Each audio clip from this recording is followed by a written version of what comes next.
Salut Jérémy. Salut Phil. Donc aujourd'hui, c'est une machine que je reconnais, c'est le Dedica de DeLonghi. Bah voilà, c'est tout. C'est la Dedica de DeLonghi, nouveau modèle. D'accord. Nouvelle version. Donc, en fait, c'est un rafraîchissement du Dedica qu'on connaît très bien en fait. Pas uniquement un rafraîchissement, c'est un rafraîchissement amélioré. D'accord. Ok. Amélioré, Donc, ouais. déjà, un petit quelque chose sur DeLonghi. DeLonghi, c'est une marque italienne qui font pas mal de choses dans les machines à café, enfin pas mal de choses dans les petits électroménagers, pas mal de trucs dans les machines automatiques et quelques machines café manuelles entrée de gamme, enfin des débutants, comme on les appelle. Et donc ça, c'est le modèle Dedica qu'on a chez Maxi Coffee depuis un moment, qu'on aime beaucoup. Donc un rafraîchissement, c'est toujours intéressant de voir ce qui a changé par rapport aux anciens et comment il performe, s'il est toujours aussi bien que l'ancien. Eh ben moi j'ai envie de te répondre tout de suite. Oui, il est autant performant que l'ancien, mais D'accord, on finit là. on peut s'arrêter. D'accord. Ah ouais. Voilà. Non, Alors- il est aussi performant que l'ancien, mais ça je te le montrerai au fur et à mesure. Ok. On va parler look, on Oui. va commencer par ça. Au niveau design, absolument rien qui change. Les mêmes dimensions, les mêmes codes, les mêmes arrondis, le même chrome au-dessus. Là, il n'y a pas de nouveauté. Toujours aussi fin, c'est presque comme une machine à capsule. C'est vraiment super intéressant. À peine plus large que le groupe. Là où ça commence à changer, c'est au niveau de la peinture utilisée. Les modèles Dedica précédents avaient une peinture brillante. Ouais. Là, on est sur une peinture mate. Donc, on a combien de couleurs qui sont disponibles là? On a 3 couleurs mates, c'est-à-dire le blanc, le noir, le rouge et une couleur inox brossée, comme le moulin Dedica qui est à côté. D'accord, ok, très bien. Donc, Alors, je voulais te montrer le noir, pour être totalement franc. Ouais. Mais tu es en noir, la table est noire, le fond est noir. Ouais, on n'aurait pas vu la machine. C'était compliqué. Donc là, le rouge, c'est un petit peu. Ça change un petit peu. Ça change un petit peu. On est sur un beau rouge mat. Pas de problème d'entretien. Enfin, c'est du plus Pour bel le effet. rayure, c'est beaucoup plus facile. Voilà. Quelques touches de ABS chromé et de inox dessus, avec l'ABS chromé sur le dessus et le petit inox sur la plaque. C'est Voilà. vraiment intéressant. On passe sur les parties un peu plus utiles en soi. Alors, le réservoir d'eau derrière, tu peux l'enlever. Il est très très facilement retirable. Donc, un réservoir d'1 litre. Ce qui est très bien pour une petite machine manuelle, c'est important. Tu as mis le cartouche filtrante? La cartouche n'est pas fournie avec. J'ai mis la cartouche filtrante. C'est très important. On le sait, on le répète encore une fois. Toujours avoir de l'eau filtrée ou de l'eau de source. Oui, pour l'entretien de la machine, voilà. Mais aussi pour le goût en tasse aussi, parce que ça va enlever tout ce qui est chlore, tout ce qui n'est pas bon dans le café. Donc très important de, du coup, acheter le filtre à côté, si ça ne vient pas avec la machine, ou utiliser une cartouche, utiliser une carafe filtrante. Voilà. Alors à savoir que la machine Dedica n'a pas d'écran, n'a pas de menu à proprement parler, mais par contre il y a pas mal de choses qui peuvent être réglées. On parle de l'eau, ça me fait penser que la machine, on peut régler la dureté de l'eau. D'accord, donc ça fait quoi exactement? C'est juste pour un indicateur de quand est-ce qu'il faut le détartrer? Voilà, en fait, comment on y arrive? Par différentes combinaisons de touches qui sont indiquées dans la notice, et par là, on peut donc indiquer la dureté de l'eau, et la machine automatiquement signalera par des clignotements qu'il faut détartrer à un moment ou à un autre. Le détartrant pour le premier usage est fourni avec la machine. Toujours intéressant. C'est toujours intéressant, c'est un petit plus. Mais on peut également régler donc, la température de l'eau. Ça, c'est vraiment intéressant. Pour une machine débutante, c'est assez rare, donc il faut le dire. On peut régler la quantité des doses.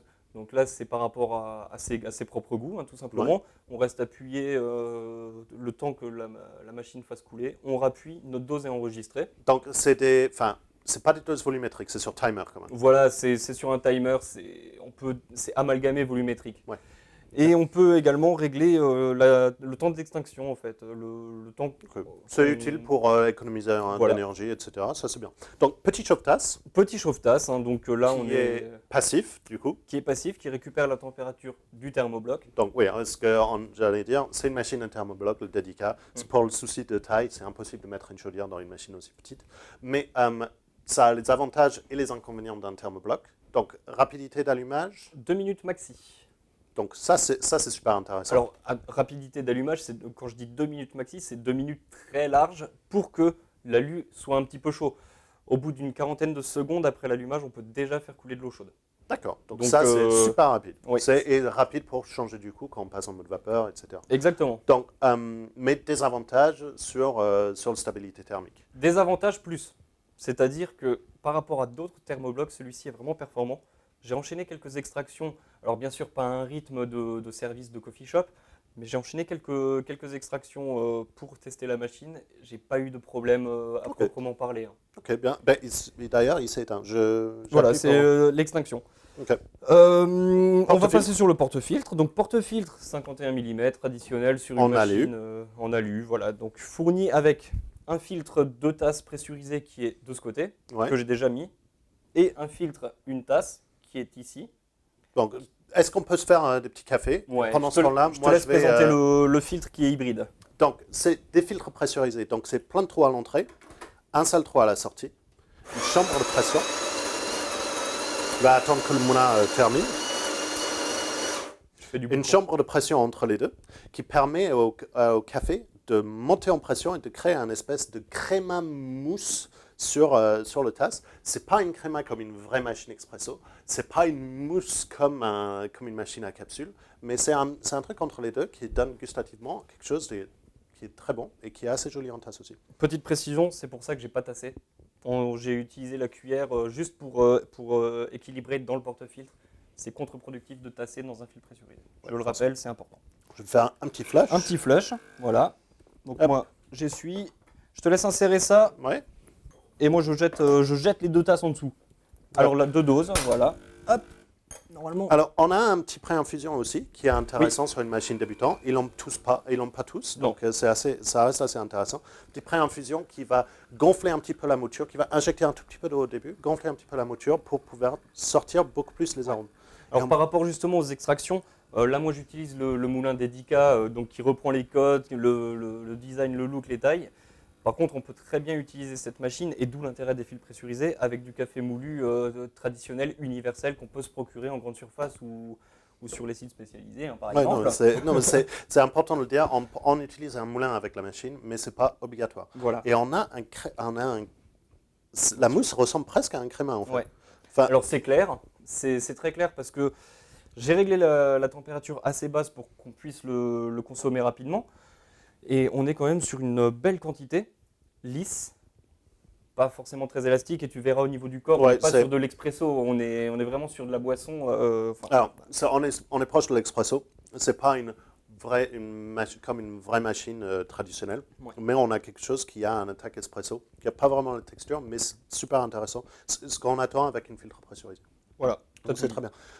J'ai vu que tu as sorti des pichets à lait. Oui. On n'a pas parlé de la buse. On n'a pas parlé de la buse, je vais t'en parler alors. En fait, la nouvelle version des Dedica reprend donc cette qualité de Longhi, de savoir s'adapter un petit peu aux besoins. Ouais. Là, on a la buse qui actuellement Ah. est en position lait Ouais, chaud. parce Et qu'on là, connaît ces buses, en fait. voilà. Là, Donc, tu les connais mieux que moi. je tourne un petit peu, parce que c'est des buses, Jérôme voit assez peu souvent ces buses, parce que c'est des buses qui sont normalement sur des machines à café automatiques. Voilà. De Longhi ont deux typologies de buses. Ils ont le buse standard, qui est un peu, enfin, qui n'est pas au top, faut le dire, les buses standards de Longhi. Et ensuite, ils ont les buses qu'ils appellent variateurs, qui permet d'injecter l'air, qui permet de faire un mousse de lait sans rien faire, et c'est vraiment intéressant. Donc, parce que les mieux. anciens Dedica avaient le Une buse standard. Voilà. Et du coup, ça, c'est le gros changement, c'est que tu as le buse Ouais. qui est différent. L'un des principaux changements, c'est ça, hormis le côté design, Ouais. c'est la buse. Alors moi, je vais l'utiliser. On va la passer en mode vapeur, tu vas voir que ça chauffe très vite. Mhm. Je vais l'utiliser en mode cappuccino. Donc la buse sera en position d'assistance en fait. Ouais. Donc la mousse de lait va se faire toute seule. Ben, il est déjà chaud. Donc Il tu est peux y aller. chaud, je fais mon flush, Toujours important de faire le flush pour vider tout ce qui est lait ou condensation, tout condensation simplement. dans la buse, ça va le rendre plus efficace. Alors, le pichet, c'est mieux. Ce que je vais te montrer, ça va te surprendre parce que les différentes buses assistées que j'ai eu à prendre en main à différentes reprises Ouais. ont des résultats assez aléatoires. Suivant Ouais, les c'est- fabricants, suivant le... On sait que c'est le truc où t'es chiant. C'est mon oui. Voilà, en fait, oui, je rien d'autre à rajouter, ça t'a tout dit. Donc en fait, on a souvent des buses assistées qui font des bains moussants. Ouais, t'es C'est pas vraiment vraiment ça, il faut c'est- vraiment travailler le pichet après. Le il faut faire vraiment- tourner, le ouais. taper pour claquer les grosses bulles, etc. Et là, tu vas me dire, ça change rien parce que j'ai Bah des ouais, grosses j'allais bulles. dire, t'as une bain moussante. Oui, mais tu vas voir que, en fait, la buse est très très performante dans le sens où déjà, tu vois à l'opposé du grand pichet, je précise bien que c'est un grand pichet, qu'on voit le lait qui bouge. Donc ça, c'est déjà qu'il y a une puissance vapeur disponible. Et là, toutes les bulles qu'on voit, au fur et à mesure, elles s'en vont.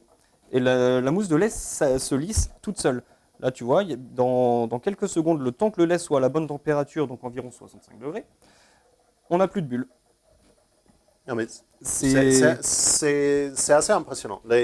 C'est un truc où le bus variateur de DeLonghi est vraiment assez efficace pour ça. C'est ça qui est...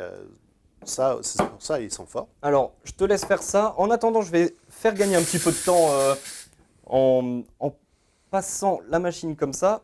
Et je continue à vider un petit peu. Ça, c'est simplement pour la faire descendre plus vite en température. D'accord. Je triche Donc, un petit le peu. le petit triche pour baisser plus rapidement la température du C'est thermobloc. ça. Donc là, on va laisser faire. Et je vais juste répartir mon lait. Parce que là, j'en ai beaucoup trop pour le verre qu'on avait prévu. Donc là, tu vois, hein, c'est bon. Alors, on est sur une très belle mousse de lait lisse, évidemment. Ça se voit. Lisse, mais épaisse. Hein. Ouais, c'est ce que j'allais hein. dire.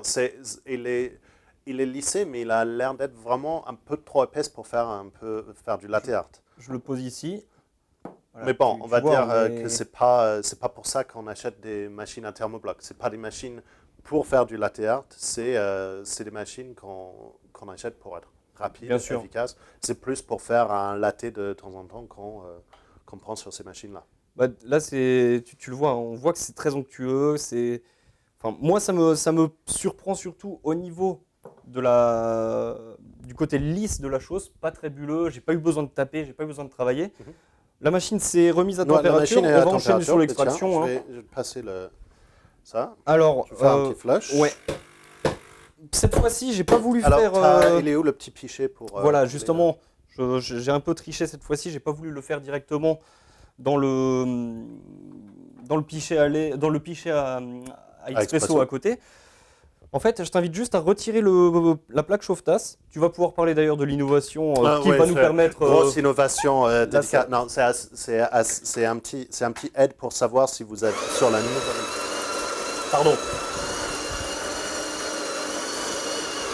Un petit aide pour savoir si vous êtes sur les nouvelles modèles Dedica ou les anciens, c'est que les nouvelles ont le marquage Dedica sur le petit repose-tasse. Et c'est ça qui est bien, c'est qu'il y a le petit, pour passer les grandes verres, tu peux retirer le repose-tasse et passer sur le... On peut passer de la tasse à expresso ou à cappuccino jusqu'au mug traditionnel de la taille de celui-ci. Je te laisse l'insérer, le flush tu viens de le faire donc on est bon. Et je vais te laisser glisser le verre, tu es mieux placé que moi. Et tiens, hop, je vais juste là. Alors vu que j'ai un peu exagéré sur la quantité de lait, je vais peut-être appuyer moi pour on va pour peut-être l'arrêter. devoir faire attention aux quantités. Si on veut le sortir. Mais on voit déjà les couches se dessiner. On a un très bel niveau de mousse de lait. Hein. Bon, moi je vais l'arrêter là, si on veut la sortir proprement. Ce sera plus facile. Je vais juste laisser finir. Voilà. C'est un petit peu dommage. On a un poil trop rempli. Ouais. Je vais juste dessiner les niveaux un petit peu. Et on a un très joli latte. Alors on a un très joli latte, les étages sont bien, on est sur les fameux tiers. Moi ce qui me plaît, c'est de remarquer que l'expresso qui vient de couler est très sombre. Non. Donc ça prouve quand même qu'on est sur quelque chose de sympa. On a une très bonne texture. On a une très bonne texture pour un latte. C'est un peu trop épais pour pouvoir faire quelque chose en latte art avec, on l'a déjà dit. Mais c'est un boisson lactée qui est très intéressant pour le week-end si on veut sortir un petit latte de temps en temps. C'est vrai. Tout à fait. Donc, au final, cette relook du Dedica, sympa les finitions qui changent. On retrouve les codes du Dedica déjà, la taille, les différents volumes, le thermobloc est vraiment efficace, les filtres pressurisés vraiment intéressants. Le petit changement sur les finitions sont bien appréciés. Le petit mat, c'est beaucoup plus intéressant pour le nettoyage. Mais vraiment, pour moi, le gros plus, c'est le buzz allé. Bien sûr. C'est rien à voir avec le buzz standard de DeLonghi, qui est comme la plupart des buzz standards sur des machines à thermobloc. Vraiment pas super efficace. C'est ça. Donc, merci beaucoup, Jeremy, de m'avoir montré ça. Merci à toi. Et je vais te dire à la prochaine fois. À très bientôt. Bye. Salut, Phil.